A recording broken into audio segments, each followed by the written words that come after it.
Hoy los metemos de lleno en el corazón de los deportes de equipo, en esa cualidad que, de verdad, lo cambia todo. Ujú. La capacidad de sprintar a tope, recuperar en segundos y volver a hacerlo. Una y otra vez. La famosa RSA, la Repeated Sprintability. Exacto. Es la diferencia entre llegar a un balón dividido o no, entre crear una ocasión de gol o simplemente verla pasar de largo. El artículo que tenemos hoy sobre la mesa nos da ejemplos brutales. Sí. En el fútbol, un montón de jugadas de gol nacen justo después de una ráfaga de sprints. Y en el fútbol australiano, que es una locura, los jugadores de élite hacen al menos un sprint por minuto. Es que es la definición de la fatiga en el deporte moderno. No se trata solo de ser rápido, sino de ser rápido repetidamente cuando el cuerpo te está pidiendo a gritos que pares. Totalmente. Mantener esa explosividad es lo que separa a los buenos de los que son verdaderamente decisivos. Absolutamente. Y para entender cómo se puede entrenar esa cualidad, hoy vamos a desgranar un estudio muy reciente. El título es The Effect of Combined Strength, Plyometric and Sprint Training on Repeated Sprint Ability in Team Sport Athletes, a Systematic Review and Meta-Analysis. Un título largo. Sí, bastante. Pero va al grano. El autor principal es Heng-Chien Liu, junto a un equipo internacional, y se publicó en el Journal of Sports Science and Medicine el 1 de diciembre de 2024. Y la pregunta que se hacen, es la que se haría cualquier entrenador. Claro. Para mejorar esta capacidad, ¿qué es mejor? ¿Centrarse en una sola cosa, como la fuerza o los sprints? ¿Seguir con lo de siempre? ¿O mezclarlo todo? Y para responder a eso no han hecho un experimento aislado, que, podría verse afectado por 1000 factores. Han hecho algo mucho más potente. Una revisión sistemática y un metaanálisis, que suena muy técnico, pero ¿qué significa en la práctica? Pues significa que han actuado como detectives de la ciencia. Han recopilado todos los estudios de calidad sobre el tema para luego combinar sus resultados estadísticamente. El objetivo es obtener una conclusión mucho más robusta y fiable. Es como si tuviéramos los datos de muchos laboratorios en un único superestudio. Vale, un metaanálisis suena impresionante, pero a veces eso puede significar que solo han mirado 3 o 4 estudios. ¿Estamos hablando de una base de evidencia sólida? ¿Cuántos trabajos han puesto realmente bajo la lupa? Es una pregunta fundamental. Y en este caso, el trabajo fue exhaustivo. Rastrearon 5 bases de datos científicas, empezando con más de 1000 artículos. Más de 1000. Sí, y después de aplicar un filtro muy estricto para quedarse solo con los que cumplían unos criterios de calidad altísimos, se quedaron con 13 investigaciones para el análisis final. ¿13? 13 estudios que suman un total de 422 atletas de deportes como fútbol, baloncesto, balonmano, fútbol sala. Así que, aunque 13 no parezca un número enorme, son 13 que han pasado un control de calidad muy exigente. Entendido. 422 atletas es una muestra considerable. Y me imagino que para comparar los dividieron en grupos según lo que entrenaban, ¿no? Exacto. La comparación se hizo entre 3 enfoques. Por un lado, el entrenamiento combinado, que es el protagonista, donde los atletas hacían una mezcla de ejercicios de fuerza, pliometría y sprints. La mezcla. Luego, lo que llamaron entrenamiento de modo único, donde los grupos hacían solo uno de esos tipos de entrenamiento.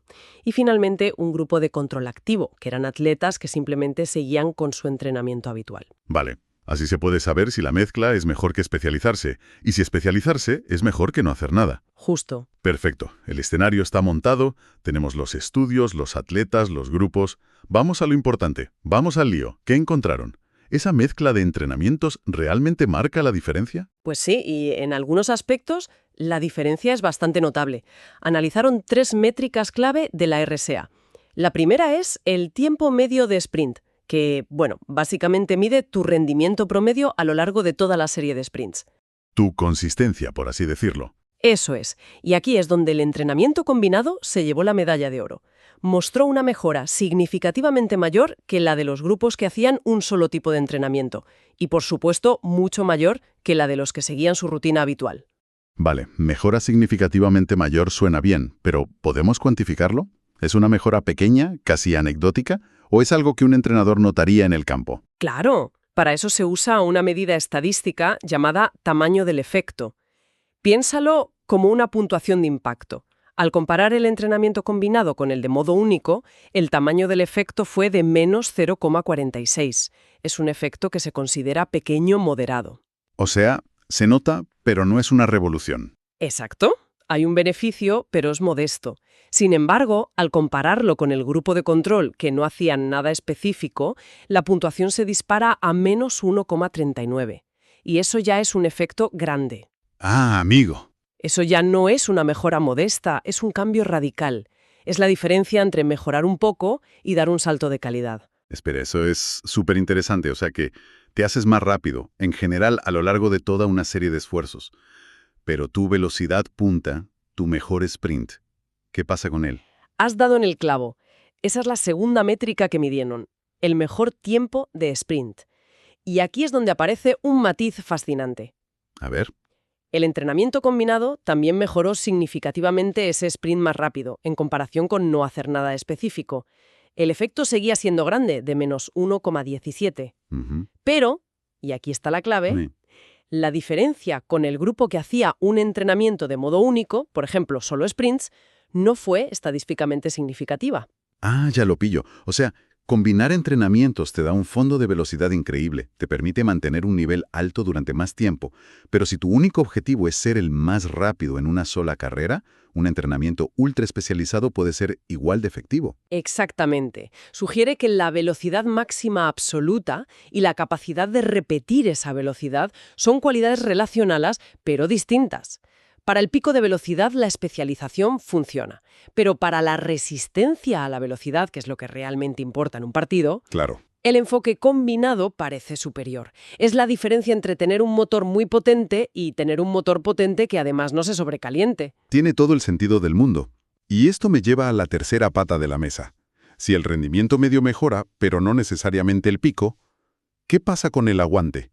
¿Este entrenamiento te convierte en una especie de batería Duracell que se agota más lento? Esa es la pregunta lógica y se mide con el índice de fatiga, que calcula cuánto empeora tu rendimiento desde el primer sprint hasta el último. Y aquí la respuesta del estudio fue sorprendente. ¿Así? No encontraron diferencias significativas. El entrenamiento combinado no demostró ser mejor para reducir la fatiga que los otros dos enfoques. Pero, ¿cómo es posible? Si tu tinco medio mejora, uno pensaría que es porque te fatigas menos. No necesariamente. Lo que estos resultados sugieren es que el entrenamiento combinado no te hace más resistente a la fatiga, sino que eleva tu rendimiento general. Vale. Es como si, en lugar de hacer que tu batería dure más, te diera una batería más potente desde el principio. Tu rendimiento cae al mismo ritmo, pero partes de un nivel mucho más alto, por lo que tu promedio a lo largo del tiempo es mejor. Ah, entiendo. El beneficio principal está en el rendimiento global, no en mitigar el cansancio. Eso es. Vale. Esto es lo que yo, como aficionado, estaba esperando. Porque una cosa es saber que combinar es bueno, y otra muy distinta es tener la receta exacta. De todas las posibles mezclas, fuerza, saltos, sprints. Si un entrenador solo puede elegir dos, hay una pareja de oro, una combinación que destaque. Esa es la pregunta del millón para cualquier preparador, y el estudio se metió de lleno a intentar responderla. Hicieron un análisis de subgrupos para ver qué cóctel funcionaba mejor. Y sí, encontraron una combinación que brilló por encima de las demás. Venga, Pliometría más entrenamiento de sprint. en serio. Saltos y carreras. Esa mezcla fue la que produjo las mejoras más espectaculares y con diferencia. El tamaño del efecto fue grande tanto en el tiempo medio de sprint, con una puntuación de menos 1,46, como en el mejor tiempo, con menos 1,35. Vaya, o sea que la clave está en saltar y correr. ¿Y qué pasa si le añades el entrenamiento de fuerza, que parece el tercer pilar clásico? Pues, curiosamente, no mejoraba los resultados. Las otras combinaciones que analizaron, como la que incluía los tres componentes o la que solo mezclaba resistencia y sprint, no mostraron mejoras tan claras o significativas. O sea que parece que hay una sinergia especial entre la pliometría y el sprint. Totalmente. Así que menos tiempo en el gimnasio levantando pesas y más tiempo en la pista. A más de un atleta le va a gustar esto. El artículo explica por qué esta pareja funciona tan bien. Sí, y la explicación es muy intuitiva. La clave aquí es la diferencia entre el motor y el chasis de un coche. El entrenamiento de sprint puro mejora la potencia del motor, es decir, tu velocidad punta. Ok, Pero la pliometría, con sus saltos y rebotes, refuerza el chasis, mejora lo que se llama el ciclo estiramiento-acortamiento, que es la capacidad de tus músculos y tendones para actuar como un muelle, absorbiendo y liberando energía. claro, la elasticidad. Exacto. Al combinar ambos, creas una base de potencia elástica con la pliometría y luego la aplicas de forma específica y eficiente con los sprints. Optimizas ambas cosas a la vez. Una analogía perfecta. Y esta pareja de oro funciona para todo el mundo. Quizá es genial para futbolistas adolescentes, pero no tanto para jugadores de baloncesto ya adultos. ¿Miraron si factores como la edad o el deporte influían? También lo analizaron y los resultados fueron sorprendentemente consistentes. No encontraron diferencias significativas en los beneficios según la edad, funcionaba de forma similar en atletas adolescentes y en adultos. Qué curioso. Tampoco importaba el deporte. Jugadores de fútbol, baloncesto o balonmano se beneficiaban por igual. E incluso analizaron el tipo de test que se usaba, ya fueran sprints en línea recta o con cambios de dirección, y los beneficios se mantenían. O sea que es una estrategia de entrenamiento muy robusta y muy transferible. Parece que sí. Entonces, tenemos una receta que parece bastante clara y universal. Pero, como siempre, hay que preguntarse por la letra pequeña. ¿Son estos resultados la última palabra para cualquier entrenador? Aquí es donde hay que ponerse el sombrero de escéptica y ser muy cautos. El propio estudio es muy transparente con sus limitaciones. Y la primera y más importante es el llamado riesgo de sesgo. ¿Riesgo de sesgo? Sí. De los 13 estudios que incluyeron, todos fueron clasificados con un alto riesgo de sesgo. Un momento. Si todos los estudios tienen un alto riesgo de sesgo, ¿no deberíamos coger todo esto con muchas pinzas? Suena a que podríamos estar construyendo conclusiones sobre cimientos un poco inestables. Es la objeción más importante y es totalmente válida. Sin embargo, hay que entender de dónde viene ese riesgo. La razón principal es algo inherente a la investigación en entrenamiento, la imposibilidad de hacer un estudio ciego. Ah, claro. En un estudio de un fármaco, puedes dar a un grupo una pastilla real y a otro un placebo, y nadie sabe quién toma qué. Pero en el entrenamiento, los atletas saben perfectamente si están haciendo saltos o levantando pesas, no puedes cegarlos. Y esta falta de cegamiento puede introducir sesgos. Vale, es un problema metodológico casi inevitable en este campo. Pero aún así, alto riesgo es una etiqueta fuerte. Lo es. Y se suma al segundo punto, la certeza de la evidencia. Usando una herramienta estándar para evaluar la calidad global, los autores calificaron la evidencia como baja o muy baja. Baja o muy baja. Esto no invalida los hallazgos, pero sí es una llamada a la prudencia. Nos dice que los resultados son prometedores, pero que necesitamos más investigación, con diseños más robustos para tener una confianza total.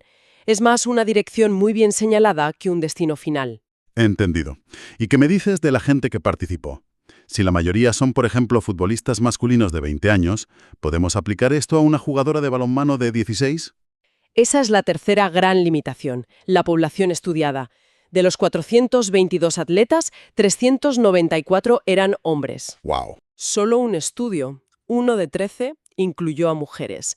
Y esto es un problema enorme y muy común en la ciencia del deporte. Significa que las conclusiones se basan abrumadoramente en datos de atletas masculinos. Y no podemos, o no deberíamos, generalizar esto con la misma confianza al deporte femenino. De acuerdo. Con todas esas advertencias importantes sobre la mesa, si tuviéramos que destilar las conclusiones prácticas de este análisis, ¿qué debería llevarse a casa un entrenador o un atleta? A pesar de las limitaciones, hay mensajes claros. El primero es que el entrenamiento combinado, como concepto, funciona. Es una estrategia eficaz para mejorar la capacidad de sprint repetido, superando a la especialización y a la rutina habitual. El segundo, por supuesto, es esa receta mágica que hemos descubierto. Exacto. La combinación de pliometría y entrenamiento de sprint emerge como la más potente según la evidencia actual. Y es transversal. Eso es. Y el tercer punto es que sus beneficios parecen ser bastante transversales dentro de la población estudiada, aplicándose a diferentes edades y deportes de equipo. Para un entrenador con tiempo limitado, saber que puede mejorar múltiples facetas con una combinación eficiente es oro puro. Un resumen muy claro. Es una guía práctica, aunque no sea un dogma incuestionable. Esa es la idea. Los hallazgos apoyan el uso de programas de entrenamiento multifacéticos. Pero ese, sin embargo, que suponen las limitaciones, nos recuerda que la ciencia es un proceso continuo. Esto es lo que sabemos hoy, y es prometedor, pero la investigación futura debe confirmarlo. Y refinarlo. Y refinarlo, sobre todo con diseños de mayor calidad. Y con eso llegamos al pensamiento final que nos deja este análisis. Sí, Para mí, la reflexión más importante surge directamente de esa última limitación que hemos comentado. El hecho de que solo uno de los 13 estudios incluyera a mujeres no es una anécdota, es una señal de alarma. Cierto. Y nos deja una pregunta fundamental en el aire. ¿Son estos mecanismos y resultados directamente aplicables a las atletas femeninas? ¿O existen diferencias fisiológicas, hormonales, biomecánicas, que podrían requerir combinaciones distintas para optimizar su rendimiento? Una pregunta absolutamente crucial y necesaria. Sin duda, la ciencia del deporte tiene aquí una deuda y un área de exploración importantísima y urgente, para que el conocimiento que generamos sea verdaderamente para todos y todas. Totalmente de acuerdo. Y bueno, para cualquiera que quiera sumergirse en los datos, la metodología y los detalles de cada estudio, es muy recomendable leer el artículo original de Liu y sus colaboradores en el Journal of Sports Science and Medicine. Es un trabajo muy completo y muy honesto con sus propias limitaciones. Lo dejaremos en la descripción. Perfecto. Y por supuesto, para no perderse futuros análisis como este, lo mejor es seguir el canal y activar las notificaciones.